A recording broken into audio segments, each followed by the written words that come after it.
how real is the threat of an armed conflict between China and Taiwan? And what would be the global implications?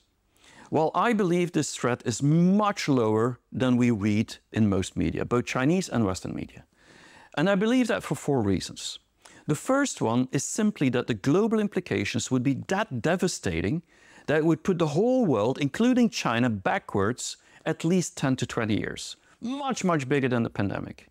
And so China, in its policy, and Beijing, in its way of thinking, is doing everything in the exact opposite direction to attract investment, to stabilize the economy. So this would be counterproductive because the benefit of taking Taiwan would be so much lower than the downside of actually having to go back into the economic situation that they are in today and want to go to where's the future. So I don't believe that's going to happen. Now, the second reason is that the Chinese already believe and see Taiwan as part of their country.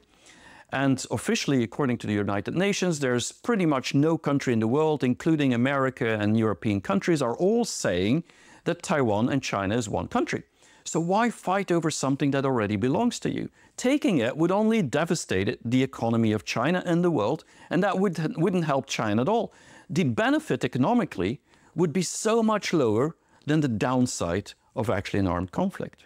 So I don't think it's going to happen. But why then all these exercises around the island whenever the president of Taiwan is doing something or claiming something that is going a little bit in the direction of independence? Well, think about it this way. I mean, where elsewhere in the world could China show off its military power? There's no other place. Let's not forget, China hasn't had a war since 1979 or involved in a war. And so they have no way to show off that they're actually a military power. So this is about deterrence. And the US is very different. They can show it off every month, every year that they are a military power and everybody knows it. China, very different. So they have to use Taiwan as an example to show the world that they're strong. And the last reason has to do with the culture. And I believe that has everything to do with the fact that the Chinese see the Taiwanese as ethnical Chinese, meaning part of their family. And that is from a civilization point of view, very important.